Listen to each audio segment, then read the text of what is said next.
My mom said I wasn't welcome at Christmas because my stepdad's parents, who hate me, would be there. So I cut all ties with them and stopped their financial support. But a few months later, they showed up at my doorstep.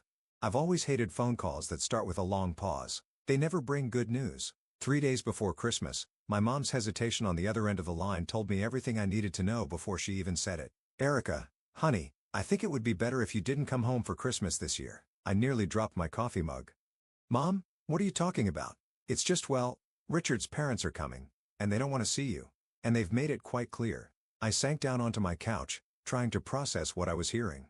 Richard was my stepdad. He'd been married to my mom since I was 10, and his parents had never liked me. But this was different. This was my mom choosing them over me. "We've always spent Christmas together," I said, trying to keep my voice steady. "Every single year since Dad died, it's our tradition." "I know, honey, but what? You're seriously picking other people over your own daughter? For Christmas?" The silence that followed was worse than any excuse she could have given. When she finally spoke, her voice was tight.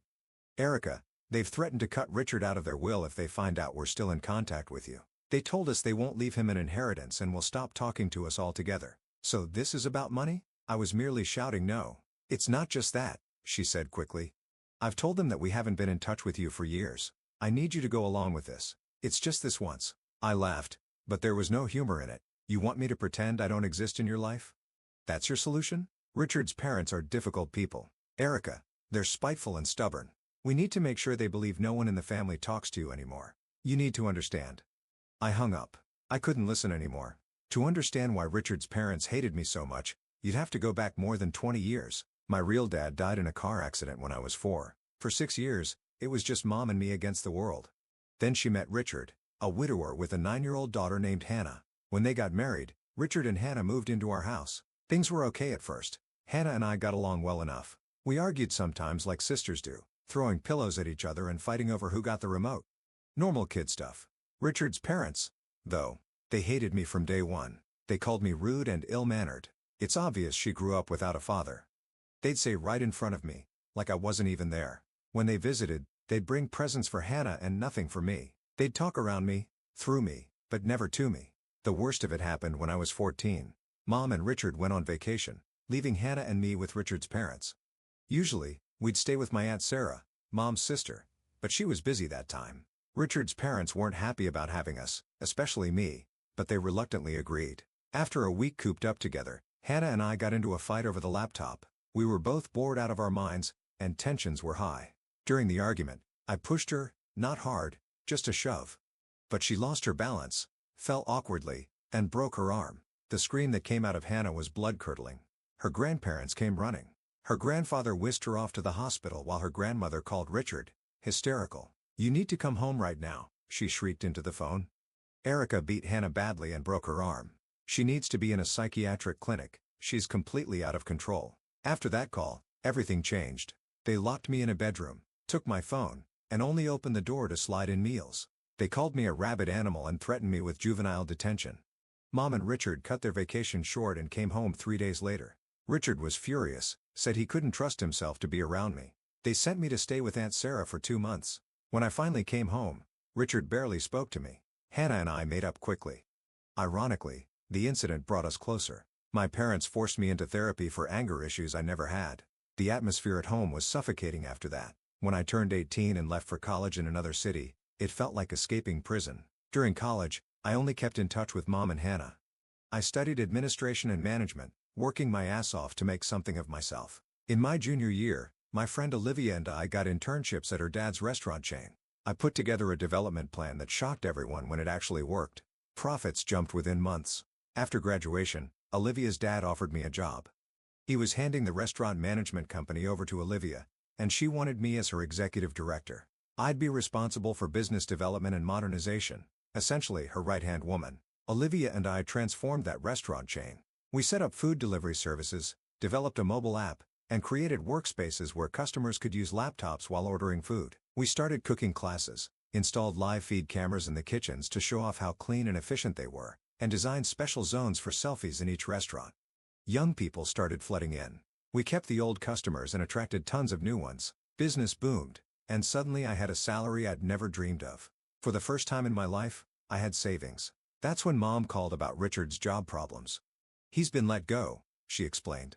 We're struggling to make the mortgage payments. Then Richard got on the phone. Erica, I'm sorry for everything. You're our only hope right now. So I agreed to help. Every month, I sent money for their mortgage payment. Eventually, Richard found part-time work, but I kept paying anyway. It wasn't a hardship for me, and they'd gotten used to the help. I thought I was buying a better relationship with them. I was wrong. After that awful call with Mom, I sat on my couch for what felt like hours, just staring at my phone.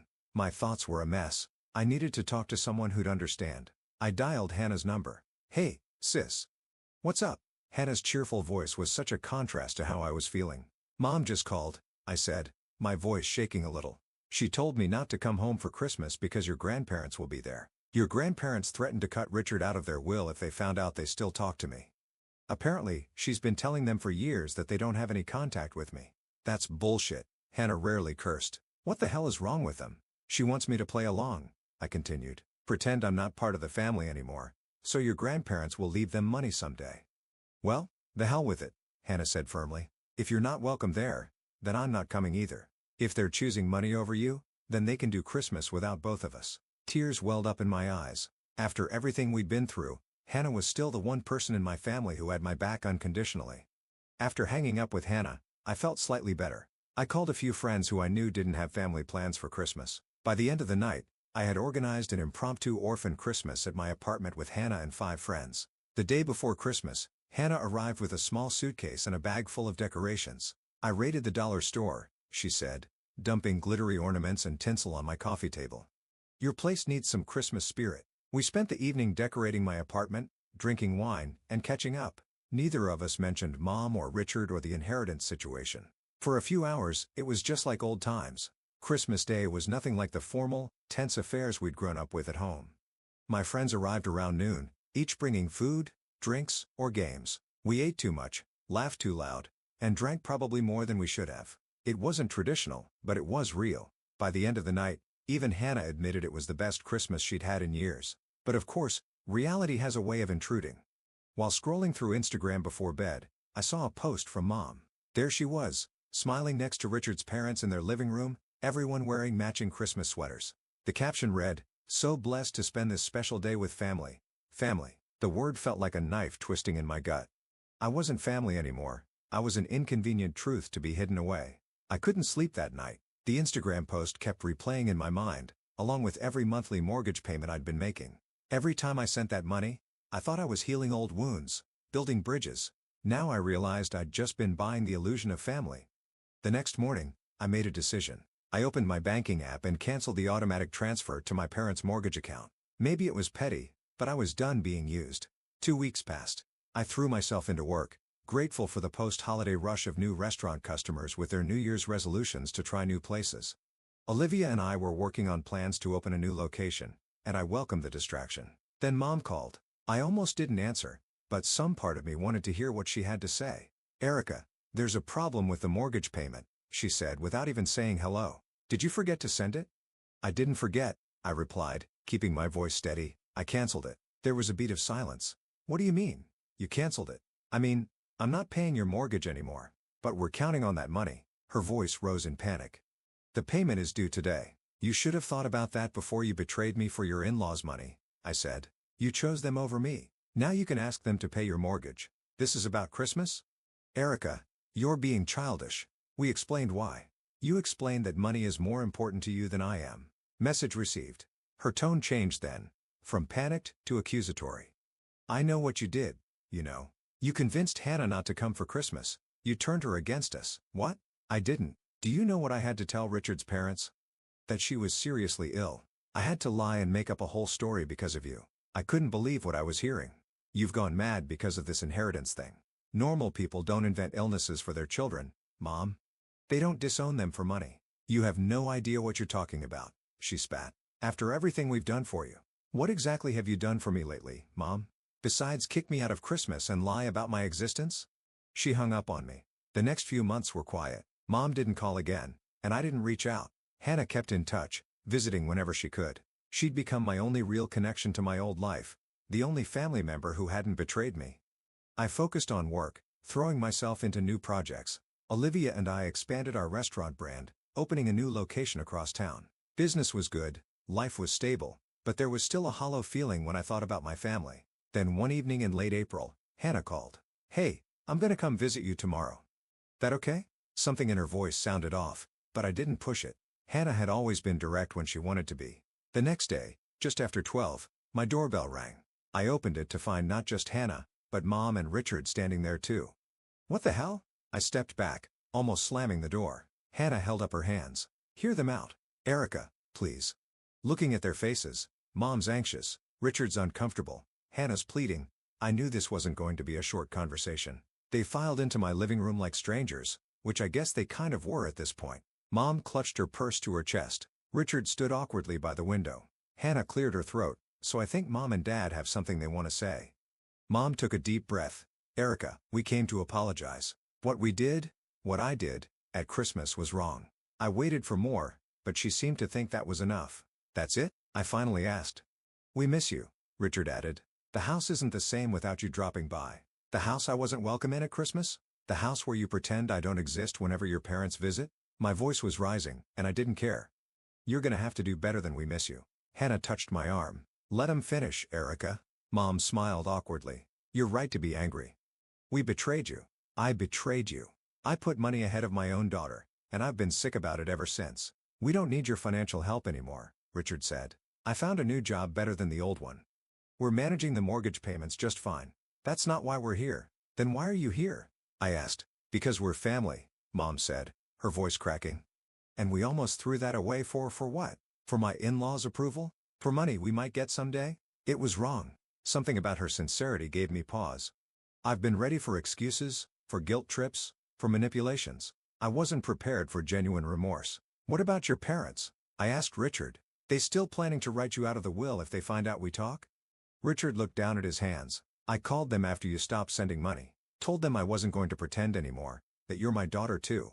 They flew off the handle, threatened to disown me, just like they said they would. We had a huge fight." "So what changed?" "I did," Hannah said. "I called Grandma and Grandpa and told them I knew everything, that I fully supported you and Dad, and if they couldn't accept you as part of our family, then they'd lose me too." Mom nodded. "They called back 3 days later, said they'd calmed down and were willing to accept things. They're not ready to lose Hannah." I didn't know what to say. Part of me wanted to forgive them, to have my family back. Another part remembered how easily they'd cast me aside when it was convenient. "I don't know if I can trust you again," I said honestly. "You shut me out when it suited you. What happens next time they threaten to cut you off?" "There won't be a next time," Mom insisted. "We've drawn a line. You're our daughter, and that's non-negotiable." I looked at Hannah, who nodded encouragingly, then at Richard, who seemed more earnest than I'd seen him in years. Finally at Mom, whose eyes were filled with tears. "I'm not saying everything's fine now," I said carefully. "It's going to take time, but I'm willing to try." Mom let out a sob and rushed to hug me. I remained stiff in her embrace, not quite ready to give in completely. "We've been looking into family therapy," Richard said when Mom finally released me, "all 4 of us, to work through the old stuff, not just this recent mess." "Therapy?" I couldn't hide my surprise. Richard had always scoffed at my forced anger management sessions as a teenager.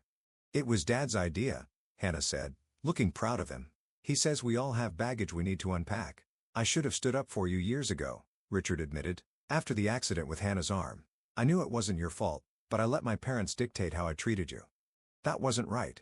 I thought about all the years I'd spent trying to win his approval. The therapy sessions where counselors tried to fix me when I wasn't broken.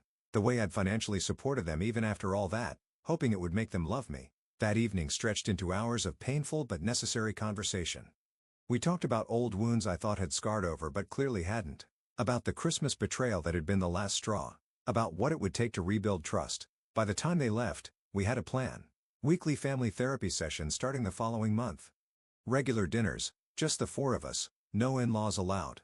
Clear boundaries about what was and wasn't acceptable going forward. It wasn't forgiveness, not yet, but it was a beginning. After they left, Hannah stayed behind. She flopped onto my couch with the familiarity of a sister who knew she was welcome.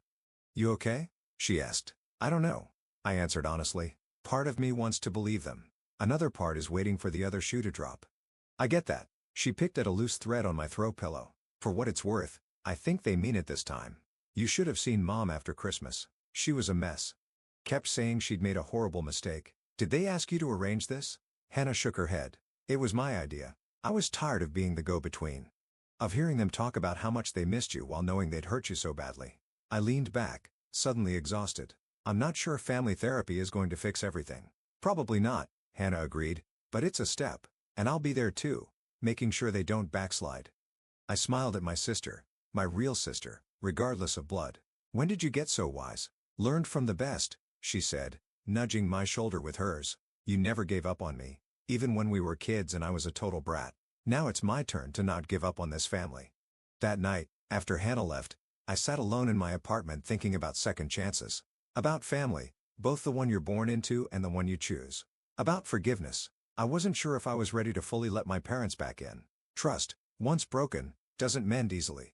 But maybe, just maybe, we could build something new from the pieces of what had been broken. The first family therapy session was as awkward as you'd expect. Dr. Levine, a woman in her 50s with kind eyes and a no-nonsense attitude, had us sit in a circle and talk about our expectations. I just want my family back, Mom said, dabbing at her eyes. I want to understand why I was so easily disposable, I countered. Richard shifted uncomfortably. I want to be a better father to both my daughters. Hannah, always the peacemaker, said, I want us to be honest with each other. No more secrets or lies. Dr. Levin nodded. Those are all valid desires. This won't be easy, but acknowledging what you want is a good start. Over the next few weeks, we met regularly. Sometimes the sessions were productive. Sometimes they devolved into arguments or tears. But we kept showing up. Slowly, painfully, we unpacked years of misunderstandings, resentments, and fears. We talked about why I'd felt compelled to financially support them even after everything that had happened. About how Richard's parents had weaponized their inheritance to control the family. About the Christmas betrayal that had finally broken me. Outside of therapy, we started rebuilding our relationship in small ways. Mom would call just to chat. Richard sent me articles about restaurant management he thought might interest me. Hannah and I maintained our sister bond, stronger than ever. 2 months into therapy, we hit a breakthrough when Richard opened up about his own childhood. My parents always used money to control me, he said. Growing up, if I didn't behave exactly as they wanted, they'd threaten to cut me off. When I wanted to marry my first wife, they threatened to disinherit me because they didn't approve of her. I stood my ground then, but after she died, I guess I didn't have the fight left in me. So when they started treating Erica the same way, Dr. Levine prompted, I fell back into old patterns, he admitted, looking at me with genuine remorse. I'm so sorry, Erica. I failed you. Something shifted in me that day. For the first time, I saw Richard not as the stepfather who'd betrayed me, but as someone who'd been manipulated his whole life, just like I had been. We both deserved better, I told him. By the 3rd month of therapy, we were ready to test our new family dynamics in the real world. Mom invited me over for dinner at their house, my childhood home. I hadn't been there since before Christmas. As I pulled into the driveway, my stomach churned with anxiety. What if Richard's parents showed up unexpectedly? What if this was all an elaborate trap? But when I walked in, I was greeted by the smell of my favorite meal, Mom's lasagna, and a dining room decorated with photos. Photos of me graduating college. Photos of Hannah and me together. Photos of all 4 of us from happier times. We put these back up, Mom explained, following my gaze. They belong here. You belong here. Dinner wasn't perfect. There were still awkward pauses and moments when old tensions threatened to resurface, but it felt like progress. After dinner, Richard pulled me aside. I need to show you something, he said, leading me to his office. On his desk was a legal document. What's this? I asked. I've been working with a lawyer to ensure that whatever happens with my parents' inheritance won't affect what I leave to you and Hannah. You'll both be treated equally in my will, no matter what. I stared at him, speechless. It's not about the money, he clarified quickly. It's about making sure you know that you are my daughter, Erica. Not by blood, but by choice. And nothing, not my parents, not their money, will ever change that again. I didn't cry often, but I cried then. On the drive home that night, I called Hannah. You won't believe what just happened, I told her, recounting the evening. I believe it, she said. Dad's been working on that will thing for weeks. He wanted it to be perfect for you. When did everything change so much? I wondered aloud. When you stood up for yourself, Hannah replied. You showed them they couldn't have it both ways. They couldn't treat you like garbage and still expect your financial support. It made them realize what they were losing. She was right. By cutting them off, both emotionally and financially, I'd forced them to make a choice. And surprisingly, they'd chosen me. The next therapy session, Dr. Levine asked us to share what we'd learned so far. I've learned that I can't control how others treat me, but I can control how I respond, I said. I don't have to keep paying, literally or figuratively, for people to love me. I've learned that I married a strong woman, Richard said, looking at Mom, who raised an even stronger daughter, and that standing up to my parents was long overdue. I've learned that family isn't just about blood or obligation, Mom added. It's a choice we make every day. Hannah smiled.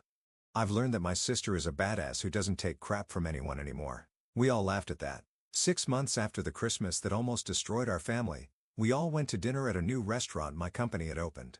As we sat around the table, laughing and sharing stories, I realized something important. We weren't the same family we'd been before. That family had been built on unspoken resentments, fear, and obligation. It wasn't perfect. We still had bad days. Richard's parents were still a complicated presence in our lives, though they'd been remarkably quiet since our reconciliation. Old hurts sometimes resurfaced. But we were committed to working through it together. And that, I was beginning to believe, made all the difference.